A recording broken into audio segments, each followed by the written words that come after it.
আজি অসমবাসীয়ে নহয় ভাৰতবাসীৰ বাবে এটা অতি গৌৰৱৰ দিন যে বিশ্ব ঐতিহ্য ক্ষেত্ৰ হিচাপে আমাৰ অসমৰ চৰাইদেউ মৈদাম অন্তৰ্ভুক্ত হ'ল 1228 খ্ৰীষ্টাব্দত স্বৰ্গদেউ চাওলুং চুকাফাই মাওলুং প্ৰদেশৰ পৰা আহি এই চৰাইদেউত 1253 খ্ৰীষ্টাব্দত সমন্বয়ৰ এক হৌধ নিৰ্মাণ কৰিছিল আৰু এই স্থানতেই এই সময়ৰ সেই ৰাজবংশৰ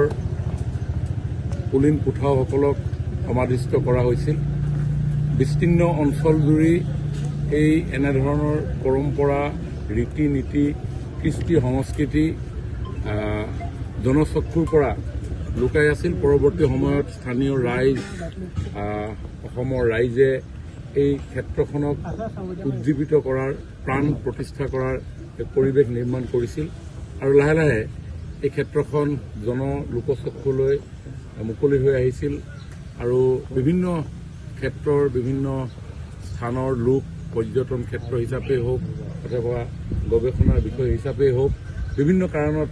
সমাগমৰ ফলত এক আকৰ্ষণ বৃদ্ধি পাইছিল আৰু পৰৱৰ্তী সময়ত এই স্থানক এক ঐতিহ্য ক্ষেত্ৰ হিচাপে প্ৰতিষ্ঠা কৰাৰ ক্ষেত্ৰত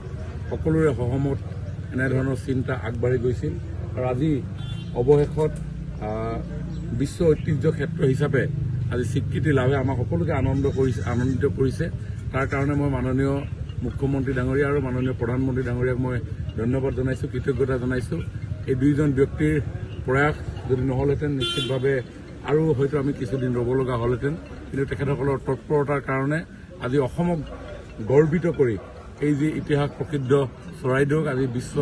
পৰ্যটন মানচিত্ৰৰ লগতে বিশ্ব ঐতিহ্য ক্ষেত্ৰ হিচাপে স্বীকৃতি প্ৰদান কৰিলে সমগ্ৰ অসমবাসী আজি উৎফুল্লিত হৈছে। নিশ্চিতভাৱে এতিয়া যেতিয়াই এটা স্থান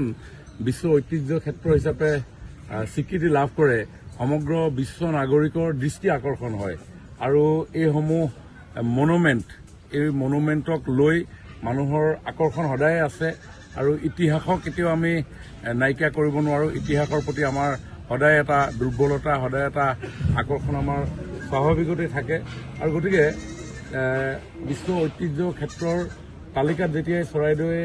স্থান লাভ কৰিলে ইয়াৰ ফলত সমগ্ৰ পৃথিৱীজুৰি ইয়াৰ ইতিহাস ইয়াৰ পৰম্পৰা ইয়াৰ কৃষ্টি সংস্কৃতি সকলোবিলাক লাহে লাহে উদ্ভাসিত হৈ আহিব আৰু এইসমূহ জানিবৰ কাৰণে বুজিবৰ কাৰণে নিশ্চয় বিশ্ববাসী ইয়ালৈ ঢাপলি মেলিব আৰু লাহে লাহে এই শিৱসাগৰ জিলাত অৱস্থিত এই চৰাইদেউ মৈদামৰ ব্যাপকতা সমগ্ৰ পৃথিৱীলৈ বিয়পি পৰিব। মই ভাবোঁ যে সমগ্ৰ অসমৰ সমাজ জীৱনখনকো যথেষ্ট প্ৰভাৱিত কৰিব, কাৰণ এয়া কেৱল মাত্ৰ এটা মৈদাম ক্ষেত্ৰই নহয়, ইয়াৰ লগত জড়িত হৈ আছে আমাৰ ৰীতি নীতি কৃষ্টি সংস্কৃতি আৰু এই ৰীতি নীতি কৃষ্টি সংস্কৃতিসমূহ বিশ্ববাসীৰ আগত লাহে লাহে প্ৰস্ফুটিত হ'ব আৰু তাৰ ফলত নতুন জেনেৰেশ্যনেও এই ক্ষেত্ৰখনৰ এই স্বীকৃতিক লৈ আমিও ন চিন্তাৰে আমি আগুৱাই যাব লাগিব, কাৰণ সময় পৰিৱৰ্তনশীল, সময়ৰ লগে লগে চিন্তাৰ স্ৰোত বদলি হয় আৰু নতুন নতুন চিন্তাৰ প্ৰকাশ ঘটে আৰু সেইসমূহকো আমি নিউ জেনেৰেশ্যনে এই চৰাইদেউ মৈদামৰ আমাৰ উপৰি পুৰুষসকলৰ এই যি ত্যাগ যি তেখেতসকলৰ চিন্তা এই চিন্তাক যাতে আমি আৰু অধিক মূল্য সংযোজনেৰে আজিৰ প্ৰজন্ম আগুৱাই যাব পাৰে মই তাৰ কাৰণে আশা কৰিছোঁ।